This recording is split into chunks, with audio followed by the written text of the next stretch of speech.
नमस्कार दोस्तों। देश की कई सीटें ऐसी हैं जहां सबकी नजर है, देश की भी, प्रदेश की भी।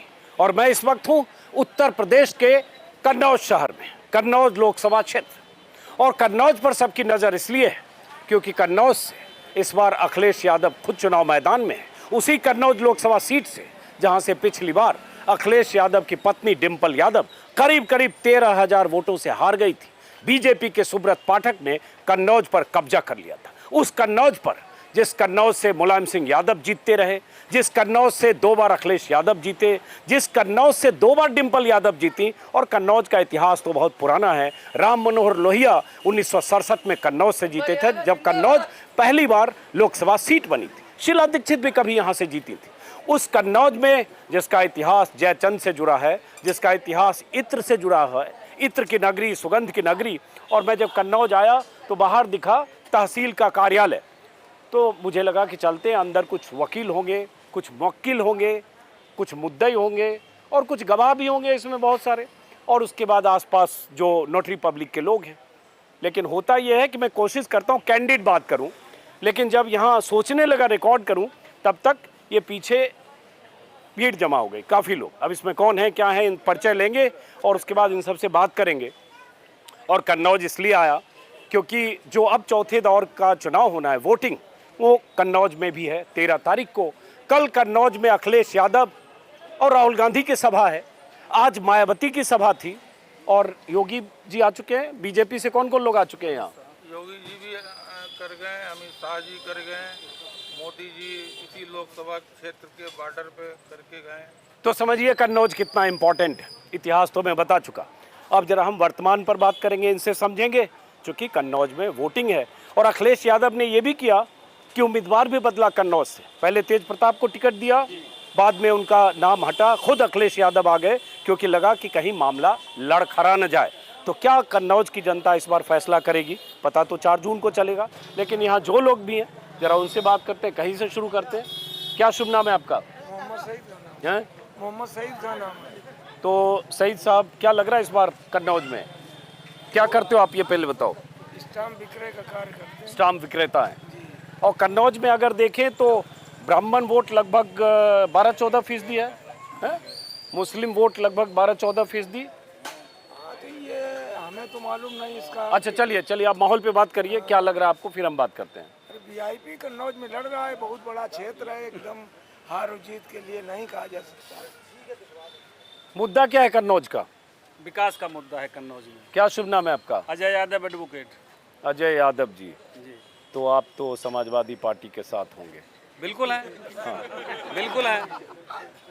तो विकास का मुद्दा, मतलब विकास काफ़ी हो रहा है। जिसने विकास किया है उसकी तरफ जनता जो है का रुझान है और मतदाता का उधर रुझान है और उधर जो है हम मतदान करेंगे। तो बीजेपी वाले तो कह रहे हैं मोदी जी ने बहुत विकास किया है। मोदी जी ने विकास किया है, लेकिन इन्होंने, माननीय सुब्रत पाठक जी ने अपने कार्यकाल में कोई विकास नहीं किया है। और जिसको लेकर के यहाँ का मतदाता, यहाँ का आम जनता नाराज है।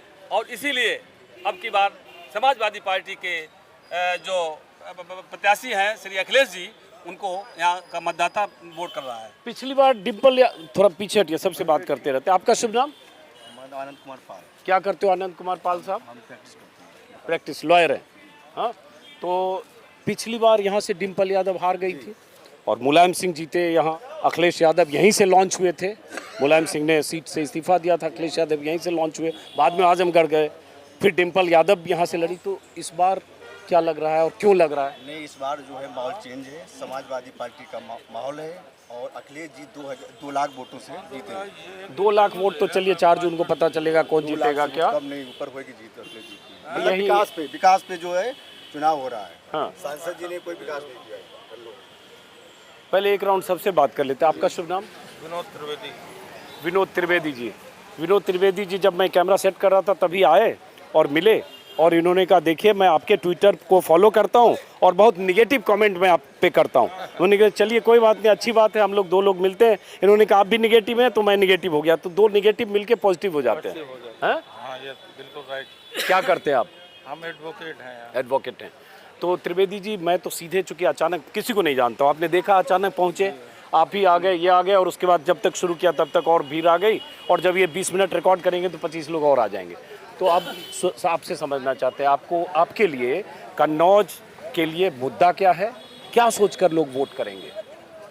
हमने 2019 में भी वोट राष्ट्रवाद के नाम पे दिया, और इस बार भी राष्ट्रवाद, चूँकि ये लोकसभा का चुनाव है, ये यहाँ गली नाली पनारे की विकास को लेके लोकसभा को चुनाव को जोड़ना ये नाइंसाफ़ी होएगी। मोदी ने 370, 3 तलाक, रक्षा के क्षेत्र में अभूतपूर्व 11वें से 5वें पायदान पे अर्थव्यवस्था जैसे राष्ट्रीय मुद्दों में मोदी ने इन पिछले 5 साल में जितना विकास किया, ये हिंदुस्तान के पिछले 75 साल में किसी 5 साल में इतना विकास और इतने राष्ट्रीय स्तर के निर्णय शायद ही कोई नेता ले पाया हो। अच्छा चलिए, आपने जो मुद्दा कहा, मोदी जी के समर्थक वही सब गिनाते हैं, 370 और मंदिर, राष्ट्रवाद और विदेश नीति, वो सब चीज। लेकिन बात तो कन्नौज की भी होगी ना, कि कन्नौज में एक सेकंड सवाल पूरा। विकास का नमूना ये है कि जिस रोड से अभी आप आए हैं,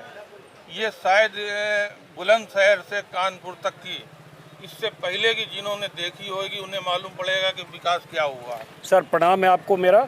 मैं नोएडा से आया हूँ, नोएडा से आगरा तक आया हूँ, मायावती जी के समय का बना हुआ एक्सप्रेसवे था, वहाँ से, सुन तो लीजिए, वहाँ से बढ़ा आगे तो अखिलेश यादव के समय बना हुआ एक्सप्रेसवे से आया, और कुछ किलोमीटर अंदर आया तो वहाँ तक जो आया, इसके 90% मैंने उस पर सफ़र किया है जो मायावती और अखिलेश यादव ने बनाया। अब आप मोदी जी वाली रोड से जाइएगा तब आपको लगेगा विकास क्या हुआ। जो ओल्ड जीटी रोड है, तो मैंने आपसे कहा कि इसका मतलब पहले भी विकास काफी हुआ ना, जहाँ से मैं 5 घंटे में 500 किलोमीटर, 450 किलोमीटर लोग चल लेते हैं। ये समाजवादियों का यहाँ पर सबसे ज़्यादा 3 बार छोटे सिंह यादव रहे यहाँ से सांसद, अखिलेश जी रहे, मुलायम सिंह रहे, डिम्पल यादव रही, केवल बीच में चंद्रभूषण सिंह मुन्नू बाबू एक बार सांसद चुने गए, दोबारा चुने गए सुब्रत पाठक।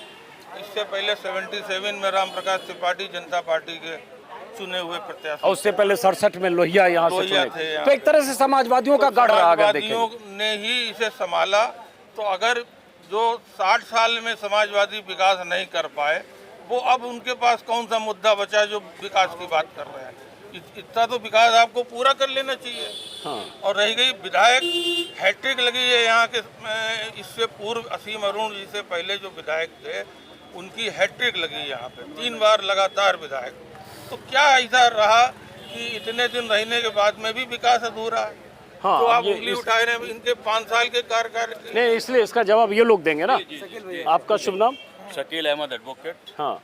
और हमारे वरिष्ठ अधिवक्ता विनोद त्रिवेदी जी ने जैसा बताया, तो कण कण में का विकास समाजवादियों ने कन्नौज का किया है, और ये विकास सतत एक प्रक्रिया है, डेवलपमेंट एक प्रक्रिया है, वो सदा लगातार चलती रहती है।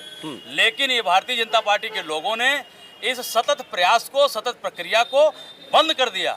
10 साल केंद्र की सरकार और 7 साल प्रदेश की सरकार में कन्नौज में एक भी कार्य नहीं हुआ।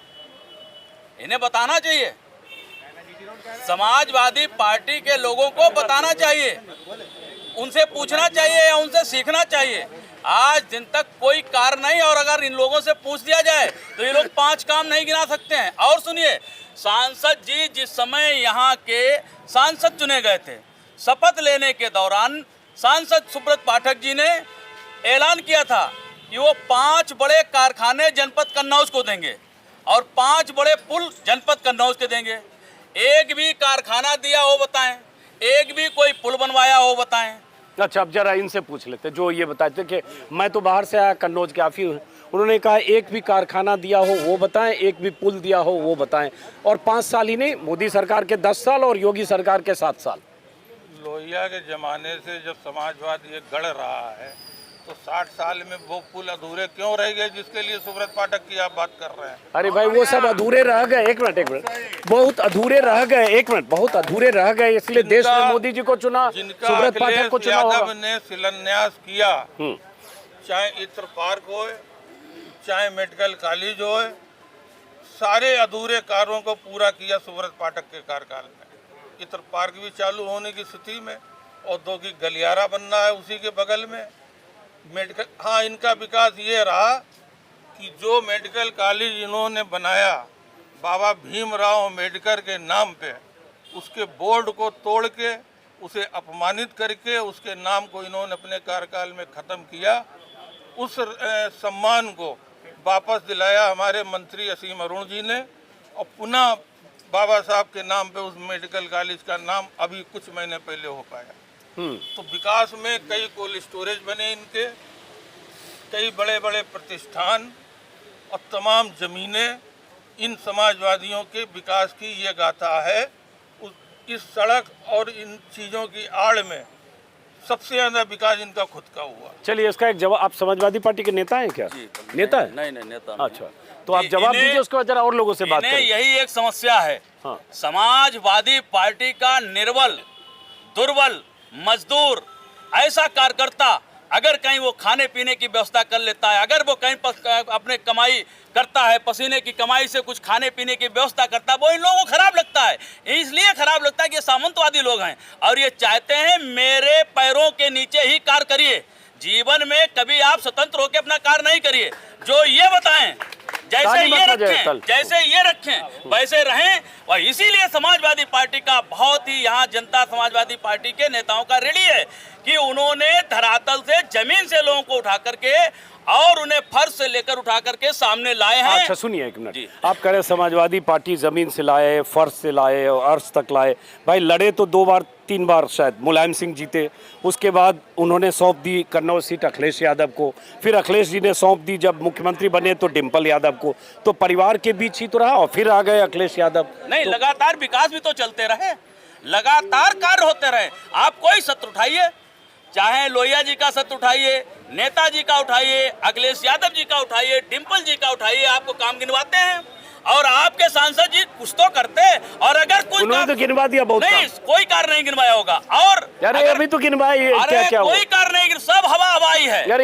आपने क्या क्या बताया? मुख्य बात यह है, जब निष्पक्ष बात हो तो ये माने, जब राजनीतिक चश्मा लगाए हुए आदमी बैठा है तो उसे तो केवल अपना विकास दिखाई पड़ेगा। अच्छा चलिए अब जरा हम दूसरे लोगों से बात करते हैं। दूसरे लोग, व्यवस्था कितनी विकसित हुई, कानून का राज्य कायम हुआ, गुंडे बदमाश सब गायब हो गए, वो परेशानी का कारण आजकल इन लोगों को बना हुआ है। अब एक मिनट रुकिए जरा, सुन लीजिए एक कार्य। इनका एक कार्य बहुत अच्छा है।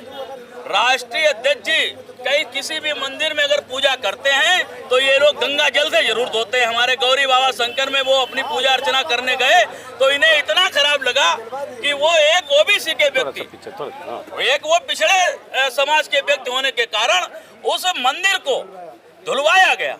उम्मीद करिए आप ये बताइए मंदिर को धुलवा, थोड़ा सा हाथ जोड़ते तो ये बहुत मैं जानना चाहूंगा आपसे, चूंकि आप बीजेपी के समर्थक भी है, चूंकि वो तस्वीर हमने भी देखी, ऐसा लगा कि अखिलेश यादव गए तब मंदिर धोया गया क्या? तो जरा आप एक बार सुन लेते। मूल कारण यह है बाबा गौरी शंकर का मंदिर इस कन्नौज में बहुत ही प्राचीन और बड़ा विख्यात और श्रद्धा का केंद्र है।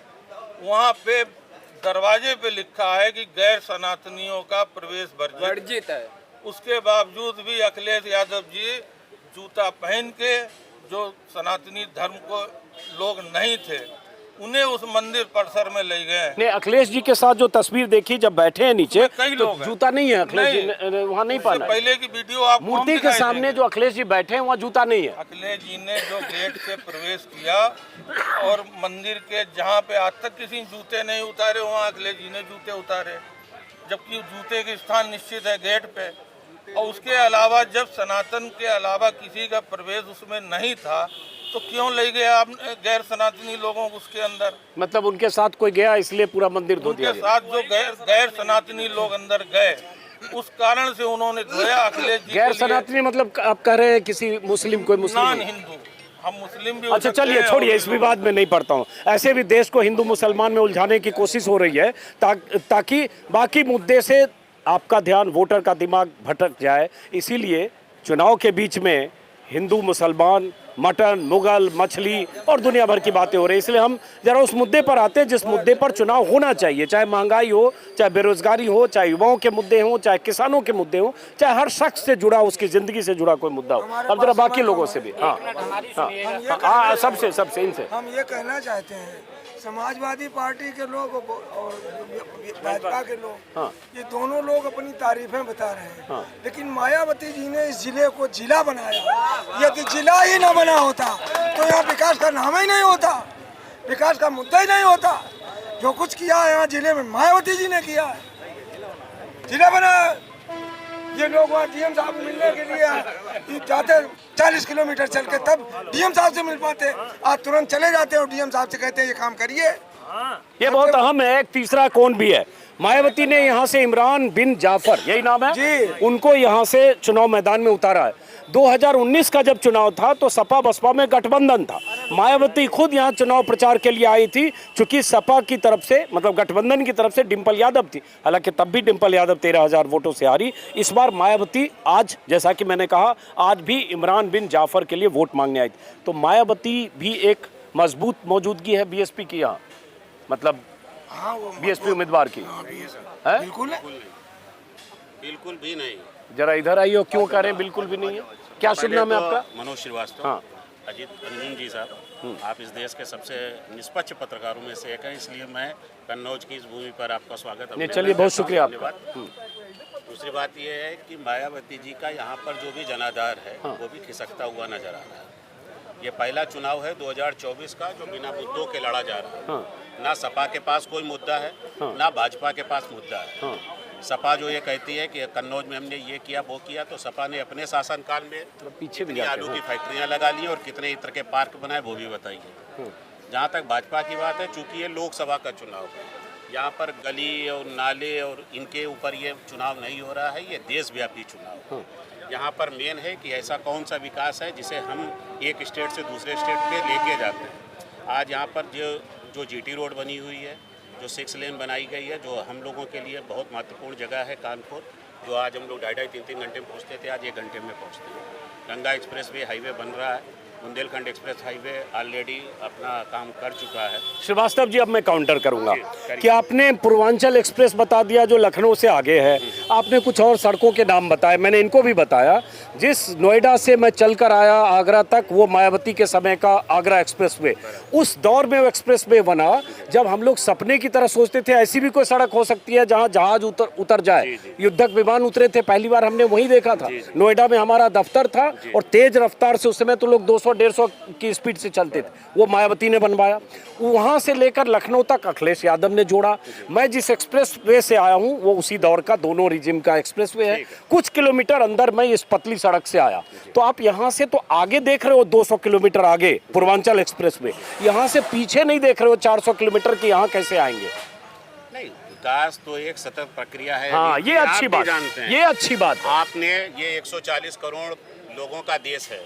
अगर हम ये सोचें कि 5 साल या 10 साल किसी को केंद्र सरकार में देके एक जादू की छड़ी घुमा के हम ये चीज़ें रात ड्यूरिंग द नाइट अगर ये कर दें, तो इसमें हमारी भी गलतफहमी और आपकी भी गलतफहमी। और ये भी गलतफहमी है कि 2014 के बाद ही सब कुछ हुआ, उसके पहले देश गुलाम था। 2014 से पहले भी बहुत कुछ हुआ, लेकिन 2014 के बाद में जो चीज़ हुई है, जो 10 साल में हमारा विकास हुआ है या 10 साल में जो मोदी सरकार में विकास हुआ, क्या 60 साल में कंपेयर करें और 10 साल में कंपेयर करें तो आपको आमूलचूल परिवर्तन दिखाई पड़ेगा। अच्छा, ये बताइए, जो बात एक चीज़ मैं और कहूँगा, समाजवादी पार्टी के भी हमारे बहुत सारे भाई हैं यहाँ पर।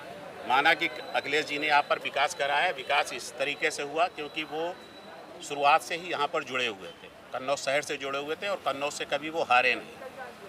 लेकिन ये भी परिस्थितियाँ देखिए कि उस समय प्रदेश में सरकार भी उन्हीं लोगों की थी, उन्होंने निश्चित विकास कराए, लेकिन क्या नहीं उस तो समय एक मिनट, जब अखिलेश की सरकार थी 12 से 17, मायावती की सरकार थी 7 से 12, योगी जी की सरकार है 17 से अभी 24 में 7 साल हो गए, तो योगी जी ने ज्यादा राज किया अगर उन 5-5 साल को जोड़े तो। और मोदी जी 10 साल से देश में राज कर रहे हैं, अब तीसरी बार बनेंगे, तो सब कुछ है, देश भी है प्रदेश भी है। अखिलेश यादव यूपी में सिर्फ थे, मायावती सिर्फ यूपी में थी, यहाँ तो देश प्रदेश दोनों है, योगी मोदी दोनों डबल इंजन है। तो यहाँ तो विकास की रफ्तार गंगा ऐसी बहनी चाहिए थी कि लोगों को लगता है वाह, बह रही है।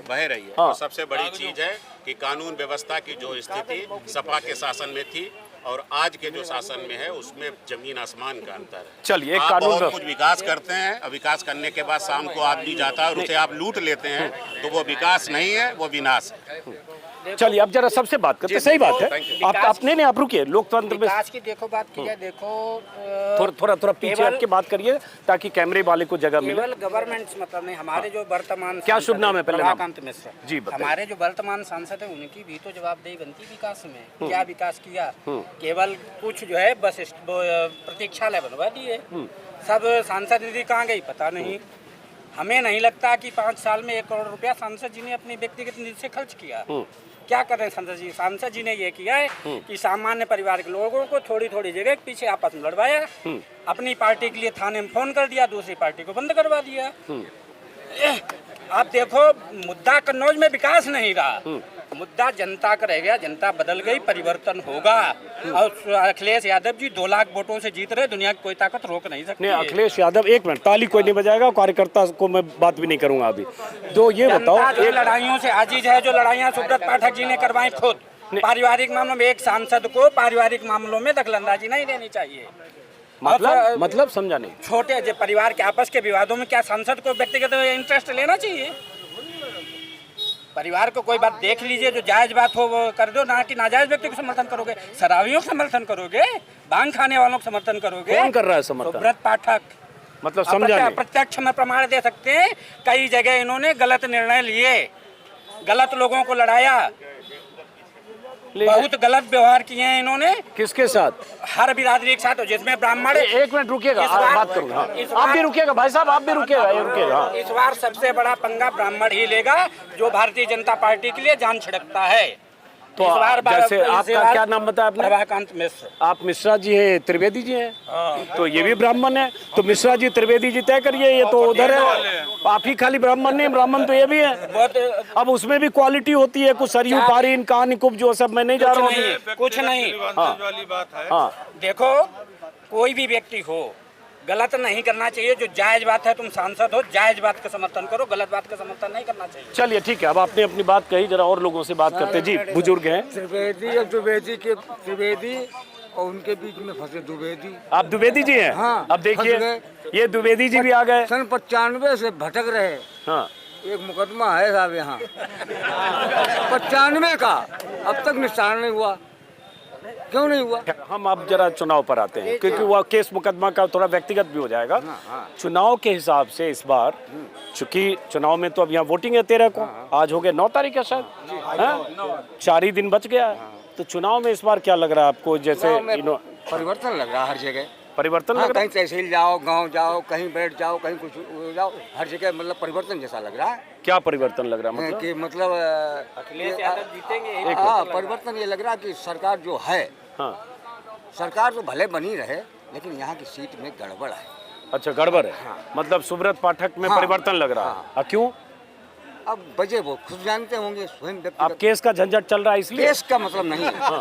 कोई विकास नहीं, कोई काम नहीं। आपका काम करवा देते तहसीलदार वाला तो ठीक हो जाता। हमारा करवा दे, हमारे विपक्षी का करवा देते, कुछ तो करवा देते। अच्छा, 3 जोड़ी चप्पल घिस गई, किसी का करवाते, फिर हमें आश्वासन क्यों दिया?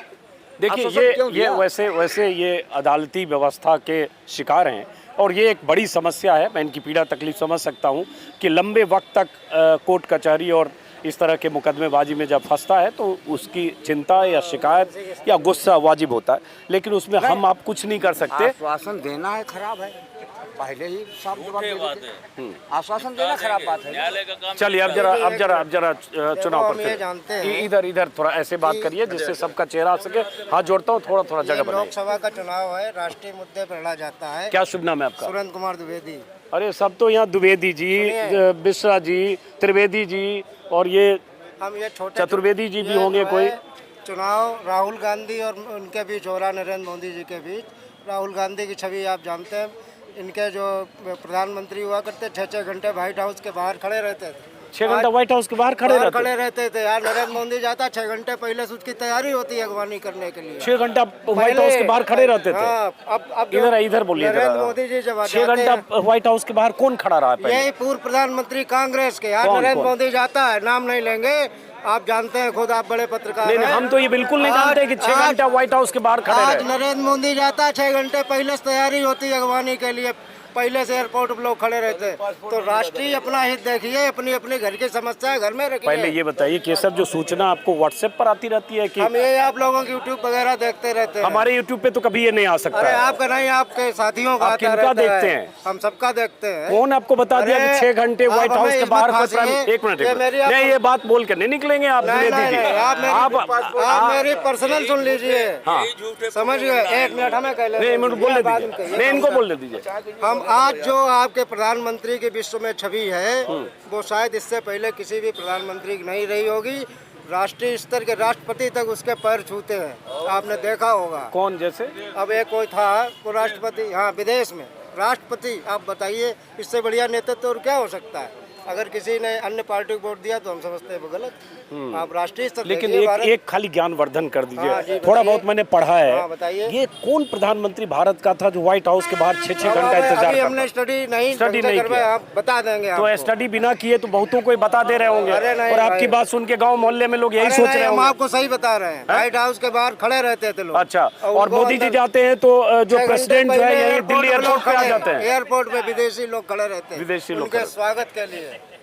समझ गए? इसलिए राष्ट्रीय स्तर देखिए, घर की समस्याएं छोड़िए। चलिए ठीक है, कोई बात नहीं, आपकी श्रद्धा है, आपकी श्रद्धा है। राष्ट्रीय मुद्दे, राष्ट्रीय स्तर नहीं, राष्ट्रीय मुद्दे देखिए। आज किन किन राष्ट्रीय मुद्दों से देश गुजर रहा है, उनमें क्या मोदी जी की सरकार खरी निकली है? बेरोजगारी है, शिक्षा है, सबकी नहीं ये भी आपके साथ है, इनका जवाब दे दीजिए। इसमें क्या? वोट जनता किस पर वोट देती है? थोड़ा तक भाई, जनता सरकार को चुनती किस लिए चुनती है? आपका शुभ नाम? मेरा नाम हेमंत कुमार कटियार है। कटियार साहब, हाँ। क्या राष्ट्रीय मुद्दे हैं, इनसे जनता भटक गई है। क्षेत्रीय मुद्दों की बात करते हैं जो प्रादेशिक सरकारें चलती हैं। आज हिंदुस्तान के सभी PSU रुकिए आप लोग यहीं रुकिए, बात करेंगे। हाँ। आज हिंदुस्तान के सब PSU बेचे जा रहे हैं। छोटे आपके कानपुर के सेंट्रल स्टेशन, आपका लखनऊ का एयरपोर्ट, ये सब बेचा जा रहा है। ये सब पुरानी सरकार कांग्रेस को आप बदनाम करते हैं। जिस कांग्रेस ने बनाए, इन्होंने कितने PSU बनाए? आज तक 10 साल की इनकी गवर्नमेंट हो गई, एक भी PSU नहीं बनाया, बेचने का काम किया। 55 लाख करोड़ से 205 लाख करोड़ हो गया। ज्यादा PSU था तो कुछ बेच दिया, उसमें क्या? अरे इन्होंने बनाया कितना? एक भी नहीं बनाया सिंगल। कितनी यूनिवर्सिटियां बनाई बताइए आप? तो मोदी जी बहुत विकास कौन कर रहा है? 55 लाख करोड़ 65 साल में हुआ। अब ये 10 साल में 75 लाख 205 लाख करोड़ हो गया। अब आप सिलेबस से बाहर के सवाल इनसे पूछ रहे हैं। इनके सिलेबस में अभी यही है कि भारत के प्रधानमंत्री 6 घंटा दूसरे खड़े रहते थे व्हाइट हाउस के बाहर। आप एक नागरिक आगे की बात करिए। नागरिक है कि प्रबुद्ध नागरिक बनिए। आप जब एक प्रबुद्ध नागरिक है, एडवोकेसी कर रहे हैं, तो आपको अपने मुद्दों से नहीं, जनता के मुद्दों से बनना चाहिए। राष्ट्रीय स्तर देखते हैं, हम घरेलू समस्या नहीं जानते हैं। मौलवी साहब को जाकर के पहन के बिल्कुल नहीं मानते हैं, पहन लेते हैं और पैर छू लेते हैं। 65 साल में कांग्रेस को विकास, क्या नाम है आपका? सुरेंद्र कुमार द्विवेदी। और आपका नाम कटियार। विकास कांग्रेस को करना चाहिए था, वो एक कर सब साल में आप कह रहे हो PSUs बनाने चाहिए, साल में विकास बताइए। आप एक चीज बताइए, इस देश में एक एक करके आप 10 साल का विकास बता दीजिए। बात की हमारी भी तो कहने कहा के आप सनातन नहीं देखिए, आप अगर आप इस देश में एक लॉजिकल पेपर ले, 10 साल का विकास पेपर ले, एक एक करके अगर ये नागरिक की गलती नहीं है, कोई भी गवर्नमेंट आती है इस देश में, एक एक करके भाई साहब, इस देश में सारी गवर्नमेंट की गलती। आप एक चीज बताइए, इस देश में आप कोई बजट देखिए, 10 सालों में सबसे ज्यादा बजट किस पे जाता है? हेल्थ पे जाता है, उस पे क्या एजुकेशन पे जाता है, और जुडिशरी पे जाता है। तो आप बताइए हेल्थ सेक्टर की क्या हालत है, इस पे क्यों नहीं कोई गवर्नमेंट ध्यान देती है? इसमें आप बताइए एजुकेशन पे ध्यान नहीं देती। एजुकेशन पे आप बताइए, सरकारी आप तनख्वाह दी जाती है, 40-50 हजार रुपए तनख्वाह दी जाती है, किस वो सरकारी जो टीचर है उसका बच्चा भी तो नहीं पढ़ता उस स्कूल में। क्यों नहीं पढ़ता? इसलिए नहीं पढ़ता कि कोई भी गवर्नमेंट जो आई है ध्यान नहीं देती। इसमें गलती जनता की है। अच्छा, जनता ने कभी ध्यान नहीं दिया। जनता ने इस देश में हमेशा, आपने बताया हम यादव है, कोई बताएगा हम मुसलमान नुकसान है। कोई इस चीज़ में अगर हम लोग हमेशा इस चीज़ में बात करें, गवर्नमेंट से ये सवाल पूछे, जो MP हैं, हमारे MLAs हैं, जो गवर्नमेंट टीचर्स हैं या जो DMSP हैं, उनके बच्चे अगर 10 साल के लिए आप कंपलसरी कर दें तो एजुकेशन सेक्टर नहीं सुधर जाए इससे। आप सही बात कर रहे हो, लेकिन ये सब मोदी जी को 10 साल में कर देना चाहिए था ना। मोदी जी ने नहीं किया, इस देश में सारी गलतियां मोदी जी ने नहीं की। नहीं, अभी तो 10 साल की बात होगी ना। मैं नहीं कह रहा हूँ, लेकिन एक चीज बताइए, आप अगर देश का ग्राफ उठाइएगा 65 ईयर्स में उठाइएगा, अगर देश का प्राइम मिनिस्टर है और चीन के प्राइम मिनिस्टर से मिलता है, तो इस देश में अगर दो कुर्सियां पड़ी हैं तो चीन का प्राइम मिनिस्टर बैठेंगी या मिसेस सोनिया गांधी बैठेंगी। आप देख सकते हैं वीडियो सर यूट्यूब पे कि प्राइम मिनिस्टर साइड में बैठ रहे हैं और मिसेस सोनिया गांधी आप यहाँ बैठ रही हैं। दूसरी बात ये, चीज़ों में आप अगर इस देश में आप सुधार लाना चाहते हो तो सुधार की सारी जिम्मेदारियां देश में प्रधानमंत्री पे नहीं है, हमारी बातों पे भी आएंगी। क्या शुभ नाम है आपका? मेरा नाम रचित तिवारी है। क्या करते हो रचित? हम लोग बिजनेस फैमिली से बिलोंग। चलिए बढ़िया, हो गया इनकी बात। अपनी बात सब लोग कहिए। भारत स्वतंत्र होने के बाद में क्या अर्थव्यवस्था थी हम लोग जानते हैं। जब कांग्रेस ने सत्ता संभाली थी तो अर्थव्यवस्था दयनीय स्थिति में थी। आज की अर्थव्यवस्था तब की अर्थव्यवस्था में जमीन आसमान का अंतर है। आज जो है भारतीय जनता पार्टी को कांग्रेस से कई गुना बढ़ के काम करना चाहिए, क्योंकि बेहतर अर्थव्यवस्था भारतीय जनता पार्टी को मिली है। देश की अर्थव्यवस्था ये थी कि जब चंद्रशेखर यहाँ के प्रधानमंत्री बने हैं तो सोना गिरवी रखना पड़ा था, तब हिंदुस्तान की रोटी चली थी। ये कांग्रेसी अर्थव्यवस्था थी। आज हमने लेकिन 91-96 आप भूल गए कि वो जो 5 साल देश में जो आर्थिक उदारीकरण से जो देश में अर्थव्यवस्था की बात कर रहे हैं, वही अर्थव्यवस्था 91 से 96 देखिए, अर्थव्यवस्था थी। लेकिन वही 91 से 96 बहुत कुछ बदल गया देश में ना। अर्थव्यवस्था है उसके बदला ना। अर्थव्यवस्था की बात सुन नहीं, इनको पहले बात ये कहना है कि बाबा साहब का जो संविधान है वो जब बना उसने किसी चीज की गारंटी नहीं दी। सिंगल गारंटी उस कॉन्स्टिट्यूशन में थी कि सबको समान रूप से हम न्याय देंगे। वो काम इन 10 सालों में मोदी सरकार ने करके दिखाया। इससे पहले रोटी, शिक्षा, ये कोई अधिकार संविधान में सन 52 में नहीं दिए गए थे। मोदी जी तो समान अगर सबको संविधान की जो मूल आत्मा है उसे फलीभूत करने का मोदी सरकार ने। लेकिन यही तो सवाल संविधान पर है वकील साहब कि बीजेपी के कोई नेता, कोई सांसद कह दे रहा है 400 दे दो तो हम, लल्लू सिंह जैसे सांसद, 1 दर्जन सांसदों ने कहा 400 हमें आ जाएगा तो हम संविधान बदल देंगे। और आप सबको समान अधिकार की बात करते हो। मोदी जी 140 करोड़ की बात करते हैं और चुनाव में जाकर एक बड़ी आबादी को, 17-18 करोड़ की आबादी को घुसपैठिए और न जाने क्या क्या कह देते हैं हिंदू मुसलमान करते हुए। ये सब की क्या जरूरत है? फिर काम गिनाइए, मुद्दे गिनाइए। किसी को घुसपैठिया कहने पे लोग यही क्यों समझते हैं कि वो हमारे लिए कहा जा रहा है? नहीं, उन्होंने कहा मुसलमानों को। मुसलमान की बात अलग करी, घुसपैठिया की बात उन्होंने अलग करी। अलग नहीं कर, नहीं हो सकता मत करिए। उसमें बांग्लादेशी भी हैं। जो भाषण दिया उसमें रोहिंग्या बांग्लादेश, जो भाषण दिया उसमें रोहिंग्या। आपके दिल्ली में रोहिंग्या हावी है, बंगाल में बांग्लादेशी तमाम अवैध घुसपैठ के लोग हावी हैं। वकील साहब, ये घुसपैठी है। वकील साहब, जो मोदी जी ने भाषण दिया, जो हमारे मूल यहाँ के निवासी हैं, सुन तो लो, हमारे परिवार के हैं, चाहे वो हिंदू हो चाहे मुसलमान। अरे सुन तो लो, मोदी जी ने रोहिंग्या और घुसपैठिया को अलग नहीं किया, पहली बात। दूसरी बात, ये सब जो भाषण, थोड़ा पीछे रहिएगा, ये सब भाषण में क्या जरूरत है कहने की कि अगर कांग्रेस की, विपक्ष की सरकार बन गई या उनकी मंशा है कि आपके पास 2 भैंस है तो 1 भैंस खोल लेंगे, 2 मकान है तो 1 मकान ले लेंगे, मंगलसूत्र छीन लेंगे, घर में घुस के आपका जेवर ले जाएंगे। ये सब तो फालतू की बात है। फालतू की बात है कि नहीं? हमारे हाथ पैर कटे सन 95 में, सपा सरकार में कटे हुए थे। मेरा नाम विजयपाल राजपूत है और दिन के 10 बजे से 5 बजे तक गोली चली। रामनिवास इंस्पेक्टर ने कहा यादव जी ने कि हम बच्चे, पेट के बच्चे साले मार डालेंगे अगर सुरेश यादव को कुछ हो गया। जा सरकार मोदी जी की आई, सोना डाल दीजिए।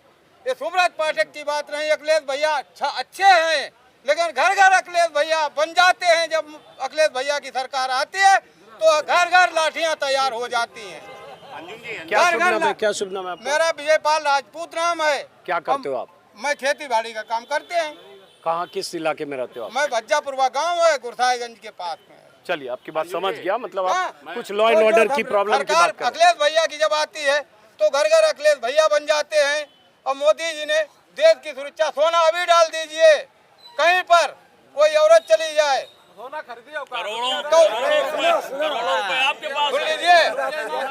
उसके बाद में आज उसी जगह एक पर इज्जत ले ली जाती थी औरतों की।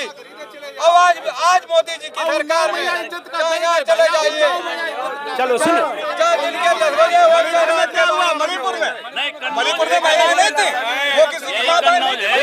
एक एक भारतीय जनता पार्टी यही कन्नौज है जहाँ भारतीय जनता पार्टी के लोग दिन में सड़कों से बेटियां उठाते थे। अगर उन्हें रोकने का काम किया वो समाजवादी पार्टी के लोग हैं। पूर्व विधायक थे वे उधर पकड़ करवाने की बहुत बड़ा अच्छा सुनिए, व्यक्तिगत आरोप प्रत्यारोप से बड़े सुप्रभात, थोड़ा आज सामान्य जनता से पूछ लीजिए, एक पूर्व विधायक थे, उन्होंने पकड़ करने का रैकेट चलाया था को पिछले दिनों में। अच्छा थोड़ा सा कांग्रेस बढ़िया कोई सरकार आई नहीं, जितनी यूनिवर्सिटी सब कुछ कांग्रेस ने बनवाओ, भले हम यादव हैं, तुम कहाँ समझ रहे? बीजेपी चाटुकार हैं, चाटुकार बोल रहे। लोकसभा के चुनाव से थोड़ा एक एक करके बोलोगे तब तो आवाज आएगी।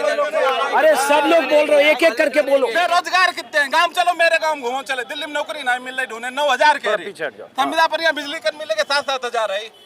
और विधायक और एमपी के विद्यालय चल रहे, हमने अपने बच्चे किताब मिलने 10,000 मिली, बार बार एलकेजी में पढ़ा। विधायक और एमपी के चल रहे हैं, तो इसमें ये बताइए कि कन्नौज में जब 5 साल, जब 2012 में सरकार रही है सपा समाजवादी पार्टी की, 2017 में रही है, तो कितने समाजवादी पार्टियों के नेता के समाजवादी नहीं 545 हैं, कौन एमपी लोकसभा के रहे, राज्यसभा पूछो 250। हम उनसे पूछ रहे हैं यार, उनसे पूछो ना कि भैया सबकी पेंशन आ ही रही, तो जो मास्टर और डॉक्टर इनकी सबकी काय बंद कर दे, अपनी सारे को नहीं बंद कर रहे। तुम्हारे सब लोग यार चलिए विधायक निकाय रहे, तुम्हारे अंचार तो 3 विधायक। हाँ अब कोई बात, थोड़ा पीछे थोड़ा सा। अभी कानून व्यवस्था की बात की गई, अभी कानून व्यवस्था की बात की गई कि कानून व्यवस्था बहुत अच्छी है। कानून व्यवस्था इतनी अच्छी है कि एक सांसद जी हमारे माननीय सुब्रत पाठक जी को एक दलित तहसीलदार के जूते चप्पल से उसको यहाँ पूजा की गई, क्योंकि उन्होंने उनका कहना नहीं माना या उनका आदेश नहीं माना, तो उसको दलित को यहाँ मारा गया। ये कानून व्यवस्था है यहाँ की। किसको मारा गया? अरे तहसीलदार सदर कन्नौज को, पुलिस को मारा और माननीय सांसद जी ने खुद उसको जूतों से पिटाई की। आज वीडियो वायरल हो रहा है। ये कानून व्यवस्था है भाजपा सरकार की। पुलिस को मारते हैं, कुर्मी समाज को गाली देते हैं, ब्राह्मण समाज को गाली देते हैं और लोधी समाज के तो वोट खरीदते हैं। और यहाँ तक अम्बेडकर जी की प्रतिमा, अम्बेडकर पर बात करने वाले लोग अम्बेडकर की प्रतिमा तोड़ते हैं कन्नौज में। अरे यार गौरी शंकर मंदिर दुबाव को, कल्ली दुबाव को, परम दुबाव को नहीं तुमने सुनी? अगले दलित पंडित जी के मंदिर में यही कोई नहीं, हमें राम मंदिर पुजारी बनवाए थे, हमसे बढ़िया कोई रामचरितमानस गीता पढ़ के दिखाई दे। सब चैलेंज है योगी मोदी, सब हमें राम मंदिर कह रहे हो, हमें राम मंदिर का हमें पुजारी बना दीजिए। हमसे अच्छी कोई रामचरितमानस गीता पढ़ के दिखाई दे, भागवत पढ़ के दिखाई, बनाई दो राम मंदिर कह रहे पुजारी। यादव जाति दे रहे हैं तुम्हारे यार उल्लू बनाए, जब तक ब्रह्मा जी ने सृष्टि दी। हाँ एक मिनट जरा इनको बोलने दीजिए, इनको बोलने। ये उत्तर प्रदेश में बंद तुम्हारी खुली हमारी, बंद तुम्हारी खुली हमारी, हल्ला बोल, अमर उजाला और दैनिक जागरण की कापियां भी लुटवाई गई हैं। लड़के हैं गलती हो जाती है, ये नारे किसने दिए? इन्हीं लोगों ने। भैया देखो राम मंदिर है, बीजेपी वाले ने निवेदन है, वोट अगर राम पर यहाँ भरोसा है तो राम मंदिर में जाओ, पूरे जितने सांसद विधायक होने वोट मांगो। राम जी खुदा सभी बनाई थी चुन के, काय गाँव गली गली भटक रहे, मंदिर में जाओ, अयोध्या जी में जाओ, सबरे वोट ले लो इकट्ठे, चूतिया बने वो है यार। कैमरा देंगे, ये देंगे, लेंगे हम ले आपसे, या फिर रखिएगा इसको। नहीं तो थोड़ा और भाषण आपको कुछ बच गया। यार लोग पढ़े लिखे है नहीं, मेरा कहीं मतलब शिक्षा फ्री कर दे, हमारी बहुत इच्छा आती है हम डॉक्टर बने, रुपये नहीं कर पाए 40 लाख 3 लाख। अब वकील बन गए ना, अब वकील है ना, तो वकील बाद बने, टेट पास करे, टेट पास करे, और बताओ डबल MA करे, और बताओ ITI करे। चलिए अब जरा कॉलेज पढ़े, RP डिग्री कॉलेज पढ़े, अब ये कोई नकल फकल करके नहीं आए। अब इनका जवाब सुन लीजिए, ये भी कुछ जवाब देना चाहते, थोड़ा बताइए। आप ही ने मोर्चा संभाल रखा है। हमारा ये कहना है, ये उत्तर प्रदेश में बंद तुम्हारी खुली हमारी, ये दुकानदारों को नारा देने वाले कौन? ये हल्ला बोल मीडिया पे करने वाले लोग कौन? और लड़के हैं गलती हो जाती है कहने वाले कौन? देखिए वो जो बयान था, कानून व्यवस्था से जुड़े हुए तीनों बातें हैं हमारी। अच्छा सुनिए एक मिनट, अब आप थोड़ा सुनिए। माहौल बिगाड़ के समाज में अराजकता पैदा करने वाले कौन है? आज हम 10 साल से जी रहे हैं, न पकड़ हो रही है, रात में 10 बजे किसान खेत में काम कर रहा है, जहाँ करोड़ों की प्रॉपर बिजली आ रही है, किसान शांति से अपना काम कर रहा है। अरे किसान तो रात भर जानवर से बचाने के लिए पहरा दे रहा है। जानवर में आपने देखा होगा अभी अब सुनो, बिजली हमारी फसल खाए जाए, बिजली क्या करे?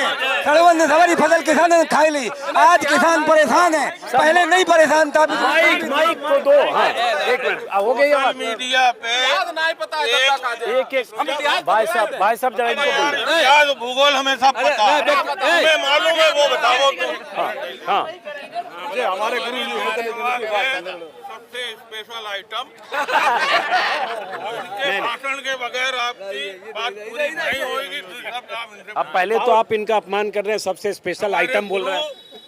पंडित रामदेव शुक्ला हम पूरे तहसील के सबसे सीनियर मोस्ट व्यक्ति हैं। इनके पिताजी इन पे गुरु कहते रहे, इनका चरण स्पर्श करके सम्मान करते हैं। ऐसा ये है, आपको पूरी लोकसभा में दूसरी पर्सनालिटी नहीं मिलेगी। जी, आप कुछ कहना चाहते हैं? क्या कहें? हम लोग इस चुनाव पर राजकुमारी कर रहे हैं। बेरोजगारी, देखिए बेरोजगारी कुछ नहीं, वो तो समंडल स्टूड है, हर आदमी जानता है क्या हो रहा है ना। लेकिन जब फोकस करेंगे मैं मोदी समर्थक हूँ, मोदी के नाम पर वोट दूंगा और कुछ नहीं है। बस अच्छी बात है, हो गया। तो ये तो 3 लाइन में इन्होंने खत्म कर दिया समापन। चलिए बहरहाल इस कन्नौज तहसील में विकास भी चाहता हूँ, बेरोजगारी जो लोग बेरोजगार हैं उनको रोजगार भी मिले। आने वाली जो डिग्रियां लिए घूम रहे हैं, अगर ये ओवर एज हो जाएंगे तो ये डिग्रियां बेकार हो जाएंगी। मैं तो ये भी चाहता हूँ नई पीढ़ी को पढ़ाने लिखाने, वो किसी भी समाज की बात जो करते हैं मैं गलत समझता हूँ। वो किसी भी समाज के बच्चे ही होते हैं, बच्चे ही होते हैं, और बच्चे किसी भी समाज को, अगर वो डिग्री बेकार हो जाएंगी तो मैं समझता हूँ हमारा आपका जीना और शिक्षा दिलाना बेकार है। इसलिए बेरोजगारी दूर करना सबसे पहला मुद्दा है। हाँ पीते, चलिए इसको खत्म करते हैं। एक मिनट खत्म, क्लोज कर, अब क्लोज करने। तो इस कन्नौज तहसील से इस वीडियो को खत्म करता हूँ। काफ़ी लोग यहाँ सब यहीं के वकील हैं और नोटरी पब्लिक से भी जुड़े लोग हैं, और पीछे चूँकि कचहरी है इसलिए अचानक वकीलों के जत्थे आ गए। बहुत गर्मा गर्म बहस भी हुई, आपस में मतभेद भी हैं, लेकिन फिर एक अच्छे रिश्ते हैं आपस में। फिर वही आप उन्हीं मुद्दों पर, राजनीति की उन्हीं असहमतियों के बीच ये लोग दिन भर बहस और उस बातचीत का हिस्सा बने रहते हैं। फिलहाल कन्नौज की तहसील से इस वीडियो को ख़त्म करते हैं, फिर मुलाकात होगी। और जैसा कि मैंने कहा कि कल अखिलेश यादव और राहुल गांधी की यहाँ रैली है, योगी आ चुके हैं, अमित शाह आ चुके हैं, मोदी ने भी यहाँ से कुछ देर पहले कुछ दूर पर सभा की है, और उसके बाद 13 तारीख को वोटिंग है। हो सकता है 13 तारीख को कन्नौज में मैं फिर रहूँ, बीच में 2 दिन कहीं और यूपी के किसी और इलाके में। तो कन्नौज की इस तहसील से ख़त्म करते नहीं, जल तो हम गाड़ी में है। नमस्कार।